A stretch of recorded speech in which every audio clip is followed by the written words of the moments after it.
Salut, c'est Lison. Aujourd'hui, on se retrouve chez Grimm.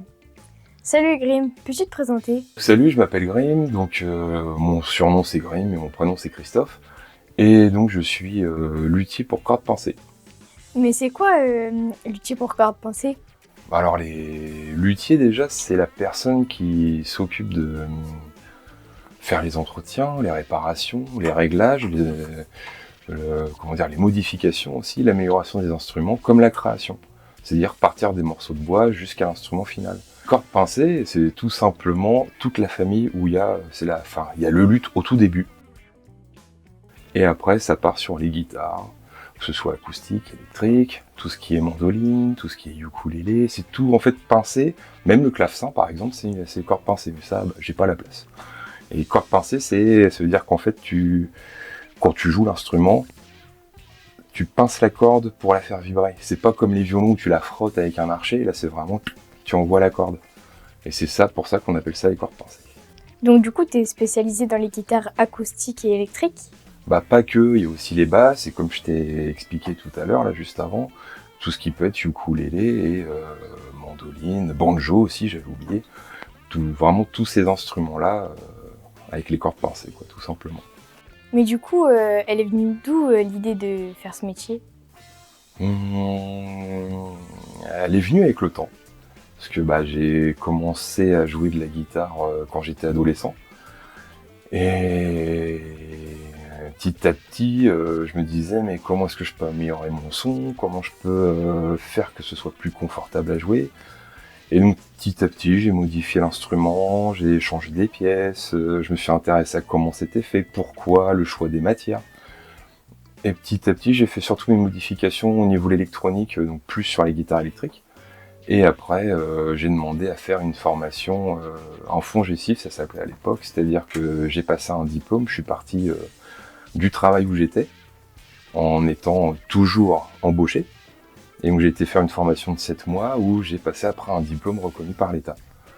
Et après j'ai réintégré l'entreprise où j'étais, et donc j'ai fait une micro-entreprise à côté. J'ai fait ce travail-là, les deux boulots si on peut dire en même temps. Et voilà quoi. Mais je vois que tu as quand même beaucoup d'outils. Il t'en faut autant pour réparer des guitares? Ah bah bien sûr, parce qu'en fait il faut avoir les outils par rapport aux instruments, il faut aussi avoir tous les outils pour travailler le bois. Je travaille de l'os aussi, il faut tous les outils pour toute l'électronique. Par exemple derrière moi là, on a un petit poste à souder.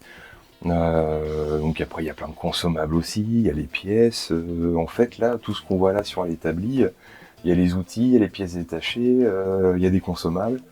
Et c'est vrai que il y a énormément de choses à régler en fait sur les instruments, donc il faut avoir tous les outils de la bonne taille. Et bien sûr, comme la guitare est assez anglo-saxonne, il y a du métrique, mais il y a aussi du système impérial en pouces. Donc il faut avoir les outils jumeaux, si on peut dire. Mais du coup, avec tous ces outils, ça t'arrive de fabriquer des instruments? Bah oui, ça m'arrive, oui, justement. J'ai des instruments terminés et d'autres qui sont en cours. Donc si tu veux, je peux te les montrer.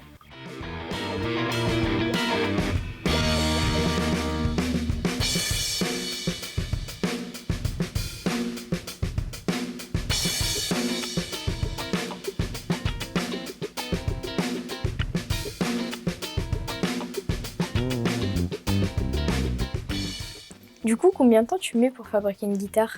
Alors, pour une électrique, c'est à peu près minimum 100 heures, à peu près. Par contre, pour une acoustique, c'est à peu près 150 heures. Mais après, le truc, c'est que j'ai pas de machine, j'ai que l'électroportatif. On va dire que l'outil le plus mécanisé que j'ai chez moi, c'est une défonceuse. Après, tout le reste, c'est à la main. Donc c'est très long. Est-ce que tu as eu des guitares vraiment en très mauvais état? Ah bah oui, il m'est arrivé d'avoir... et pour ça, je remercie les chats, en fait. Alors, c'est souvent l'excuse qu'on me dit quand un instrument est tombé par terre. Ce sont les chats. Donc moi, j'en ai pas chez moi, mais ceux de mes clients m'aident beaucoup, on va dire. Et donc la tête est cassée. Ça peut arriver que ce soit les éclisses. Alors les éclisses, je vais t'expliquer après ce que c'est en fait. Enfin, je t'explique même tout de suite. C'est le côté des guitares acoustiques. C'est pas le devant, c'est pas derrière, c'est sur les côtés. Ça m'est déjà arrivé d'avoir ça de cassé, ça m'est déjà arrivé d'avoir des tables. Donc la table, c'est ce qui est devant sur la guitare, de fêler, de casser. Ça m'est déjà arrivé d'avoir aussi l'intérieur des guitares acoustiques de casser, parce que dans les guitares acoustiques, en fait, on a comme on peut dire ça, comme une sorte de squelette. Ce sont des barrages, ça s'appelle. Et c'est ce qui vient un peu donner la solidité et en même temps le timbre de la guitare, parce que ça va venir déjà faire l'ossature, d'où l'idée du squelette, mais ça va aussi donner son timbre à la guitare au niveau des fréquences, parce que ça va venir contrer certaines fréquences, mais en libérer d'autres, suivant comment c'est construit, comment c'est fait. Et donc ça m'est déjà arrivé d'en réparer aussi à l'intérieur, même les électriques, avec carrément des morceaux de bois en moins, enfin il y a de tout en fait, parce que dans la vie il arrive souvent des petits accidents, des petites choses, et voilà. Mais c'est vrai que quand j'ai un instrument qui arrive à l'atelier, qui a déjà son vécu, je pourrais faire vraiment, c'est plus sympa qu'un instrument complètement neuf. Alors quand il est complètement neuf, un réglage c'est bien aussi, parce que c'est mal réglé la plupart du temps dans les magasins. Surtout les magasins sur internet. Après les magasins qui sont en ville, eux, sont quand même beaucoup plus pros là-dessus. Et par contre, quand un instrument vient complètement neuf, alors qu'il a plusieurs années, là je suis un peu moins fan, parce que ça veut dire que l'instrument est pas trop joué, qu'il y a pas eu beaucoup d'interaction entre le musicien et la guitare. Mais par contre, alors quand elle est pétée de partout, je suis un grand fan, parce que ça veut dire qu'elle a bourlingué, qu'elle a fait des scènes, qu'elle a été jouée par plein de personnes, ou des fois une, mais qu'il a depuis 25-30 ans, c'est génial. En tout cas, merci Grim pour ton accueil. Merci à vous aussi d'être passé. Et nous, on se dit à la prochaine!